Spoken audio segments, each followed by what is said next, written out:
What's up, everyone? It's Fuzzy. Welcome back to yet another MLB recap. We have a lot to talk about today. Anthony Rizzo saved the Yankees on Anthony Rizzo bobblehead night. This Brent Rooker guy just won't stop breaking. One of the best stories of the year so far for the A's. Cedric Mullins, he was a home run away from the cycle. We'll talk about if he got there or not. And fans across baseball are now blaming the pitch clock for the recent surge of Tommy John surgery. So we got to talk about that. Now, of course, before we get into the recaps, you guys know the drill. Save yourself 20 bucks off on SeatGeek using code Fuzzy, and also subscribe because we post these recaps on every single game, every single day. The Rangers and the A's, I didn't think that it was possible, but there it is. Esteury Ruiz, he has been an on-base god and a stolen base god all season long, but there he goes. He hit his first home run of the season. Imagine if he unlocks the pop. More on him in just a second, because now we got to talk about Kevin Smith. He went 435 feet for his third home run. He's been terrible, though. He has a 43 OPS plus to begin his career, so maybe that gives an opportunity for the top prospect, Darell Hernaiz, to come in and be a huge piece maybe by the end of the season, because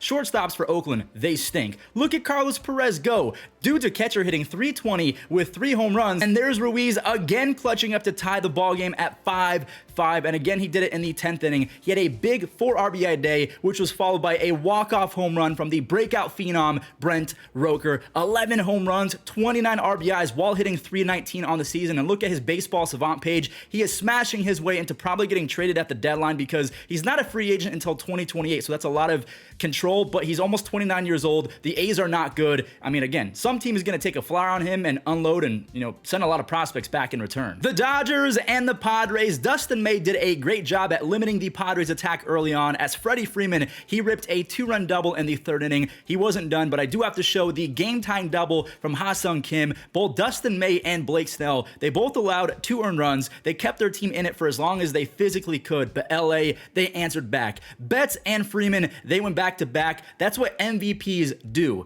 Tim Hill, he allowed 1 home run all of 2022. There he is, giving up 2 in a single inning to lose the lead and the game. I know that's a little bit blunt, but that's exactly what happened. Evan Phillips, he continues to shred. 7 saves. He has a combined 1.29 ERA over his last 80-ish innings dating back to last year. The Dodgers have won 3 in a row. They're 8-2 over their last 10, while the San Diego Padres, they fall to 5 games back, and they're now under 500. The Diamondbacks and the Giants, this one was looking pretty bleak for D-backs fans, as Peterson and Conforto both hit some big home runs. They're both on 1-year deals, I believe, so I think they're both going to get shipped at the deadline if the Giants keep blowing games like this. Yeah, Dominic Fletcher, David Fletcher's brother, hit a moonshot, a 3-run home run for his first career tater. He's hitting 457 in his first 11 games to begin his career. Evan Longoria, he snatched the lead back on his 5th. He is now 14 home runs away from 350 for his career. There's Fletch again, the 5'6" short king. Shout out to him, because we love short kings on this channel. He delivered again, and then another shout out to Lourdes Gurriel Jr., who is hitting 310 on the season with 20 RBIs. The only problem is the Diamondbacks had Dalton Varsho, and he was putting up pretty much the same offensive numbers, but he was playing way better defense.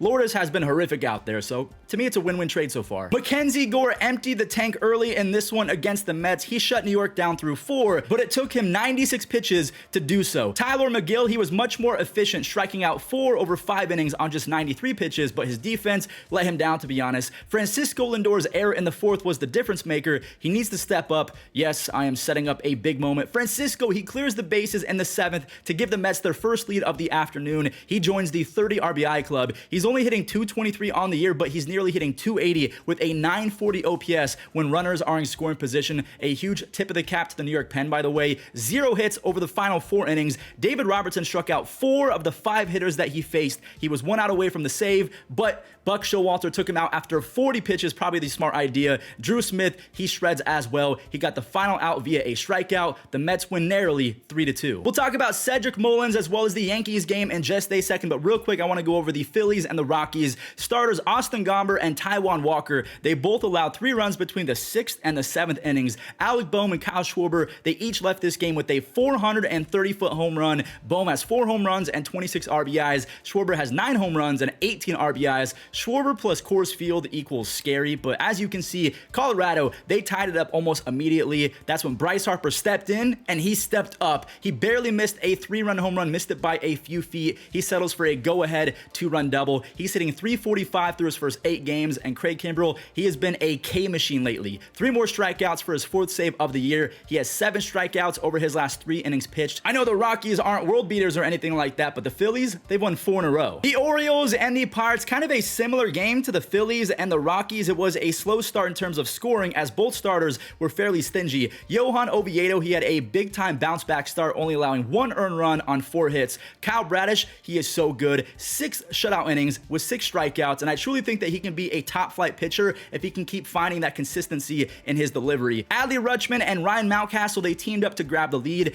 Adley did it on a double, and Ryan Mountcastle did it on a single. Now, speaking of doubles, singles, Cedric had both of those. He also had a triple earlier on, and there's the home run. That 3-run no-doubter gave Cedric Mullins his first career cycle. He has 16 extra base hits, 31 RBIs, 12 stolen bases, just an absolute fantasy god. Felix Bautista, the Mountain, he struck out 3 for his 9th save of the year. The Orioles are on a 3-game winning streak. Anytime we talk about the Pirates, we have to immediately talk about the Brewers. Pittsburgh has lost 3 in a row, and if Milwaukee wins, Milwaukee will be in first place. Owen Miller, his first home run of the season, gave Corbin Burnes a 2-run lead. That was all that he needed. Mr. Burnes, he is really finding his groove after a shaky start to the season. After 6 more shutout innings with 7 strikeouts, Corbin now has a 2.2 ERA over his last 5 starts, so he is back in business. Christian Yelich, he's looking a little bit better as of late as well. Yelich has 5 RBIs and 3 stolen bases while hitting .320 over the last week. The Brewers, they went easy over the Royals, so yes, they are back in the catbird seat. They are in first place ahead of the Pirates, so it's kind of a sad story, but we knew that the Pirates weren't actually that good. New York and Tampa Bay, the first 4 runs in this Rays-Yankees game were all scored via the long ball. You had Randy Arozarena, Anthony Rizzo, Jose Siri, and Anthony Volpe. Randy, by the way, is nearing a 2-WAR already after his 10th home run, while Anthony Rizzo, in my opinion, has been the biggest beneficiary of the shift getting banned. Look at his 2023 hit chart. He has hits to places that would have been outs just a year ago in 2022. Anthony Volpe has 5 home runs and 11 stolen bases, 15 RBIs now after that huge RBI base hit right before Oswaldo made it 4-2 going into the top of the 8th. Josh Lowe, he said, that's cute. I'll be taking that. This kid has been a monster.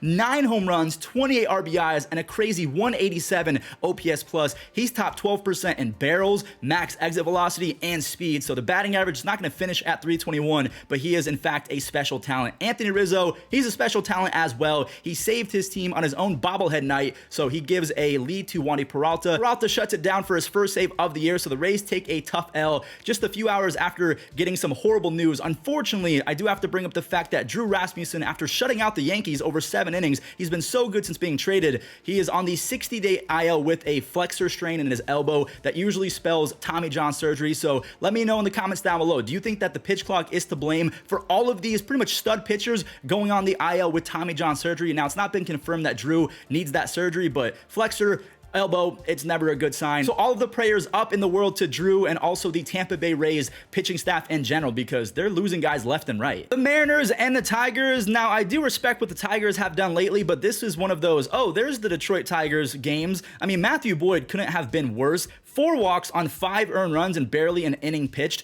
Kelenic drove in the first run with J-Rod looking like J-Rod again. He was moved down in the order, but there he is with a 2 RBI double to make it 5 runs. And yeah, this game was basically a wrap. I do want to show Teoscar's RBI though, because he scored J-Rod, who went 3 for 5 with 4 RBIs. His 3rd hit coming on a ball that I thought he missed, but that somehow left for a 2-run home run. Just shows off his raw talent. He is struggling mightily, but he's still on pace for a 2020 season, just like Volpe. The amount of talent that you have to be struggling and still be on pace for a 2020, potentially 2030 season, that is rare talent, and I hope that J-Rod and Volpe figure it out fully here soon. The Angels beat Cleveland 5-4. Okay, moving on. All right, all jokes aside, this game really did make me mad, and I don't get mad at this team often because I know who they are on paper, but Gio Urshela and Zach Neto, they got to the rookie Logan T. Allen, which sucks because he was looking nasty again. We're going to skip to the 8th inning where it's knotted up at 3. Matt Moore versus Josh Naylor. He is going to be an easy out. Whoa, oh my, did that actually just happen? That was a bomb, 110 miles an hour off the bat. 445 feet. That is not easy to do, especially when it's Matt Moore. So now you hand the ball to Clase with a lead. You're thinking good things are ahead, right? Yeah, maybe if you're an Angels fan, Clase blows his 4th save of the year. I don't care what the stats say. He does not look like Emmanuel Clase, the one that I know and love. He has a 5.3 strikeouts per 9, which is borderline embarrassing for a guy who throws a million. Walks are up as well. He has 13 saves and a 2.2 ERA. Cool, thumbs up. But like, I'm concerned. Estevez, he had to really work for it, but he does come away with his 9th save of the year as the Angels steal the W. Not very often you can say Spencer Strider struck out 12, only allowing 1 single run to score. but lost the ball game. That's exactly what happened in yesterday's contest against the Jays. Chris Bassett got 2 runs on a Springer single and a random pass ball in the 7th, but I'm not going to show the pass ball. Instead, I'm going to show the sick double play from Matt Chapman. By the way, Matt Chapman leads the AL in doubles and batting average. He can still do that at third base.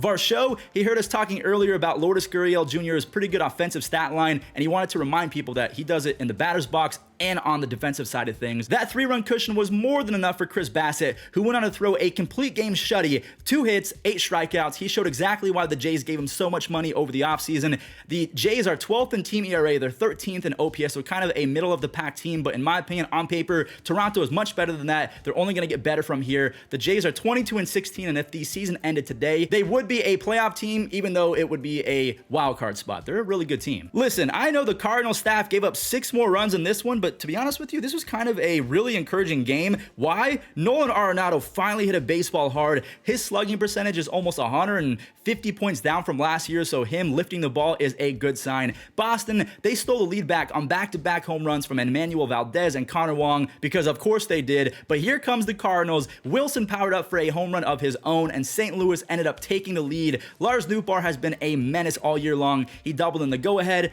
Just as you can see, the staff for St. Louis fell again. Lars, he had to clutch up again, plating Paul DeJong to tie it, and he set up this big moment for Nolan Gorman. There it is. Both Nolans went yard, this one being a pinch hit 2-run bomb for Nolan Gorman. He has a 970 OPS when runners are in scoring position. Kind of sucks for Kenley Jansen. He got showered with praise after getting his 400th career save, and then he implodes in his very next appearance. Chicago versus Minnesota. Drew Smyly kept the Cubs close in this one, but you kind of got to feel bad for Sonny Gray. The dude carved. He struck out 9. He left with a lead intact, but rookie Matt Mervis, he finally decided to not strike out. He did something for once. That double, he ties it up, and Yan Gomes, he singled in another right after, and wow, just wow. Christopher Morel, he did it again, 430 feet basically to dead center. He has been playing angry after being sent down to start the season. 2 home runs, 5 RBIs in his first 3 games. The Cubs pushed it to a 6-2 lead, and it ended that way after Chicago's pen nailed it down. 3 no-hit innings to finish this thing out. They beat the Minnesota Twins 6-2. The Astros and the White Sox. Houston is going for their 3rd win in a row, and to be honest with you guys, they got it pretty easily, even though Luis Robert Jr.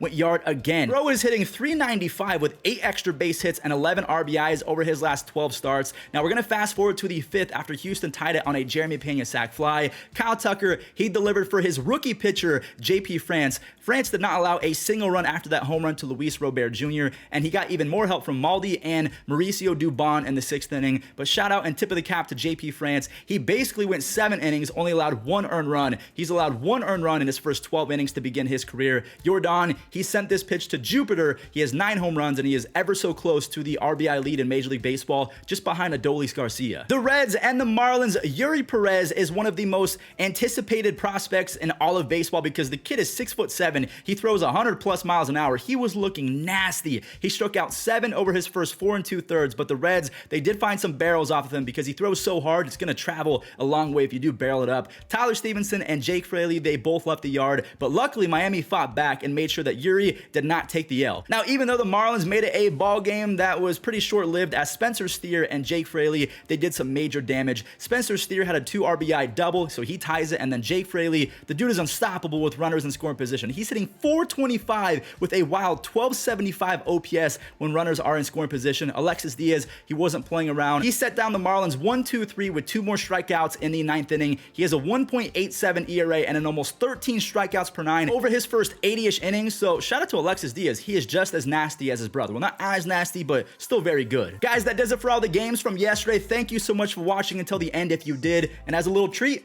here's the web gems. Fly ball into left toward the line. Rosarena racing over there. He dives. Oh, he makes the catch.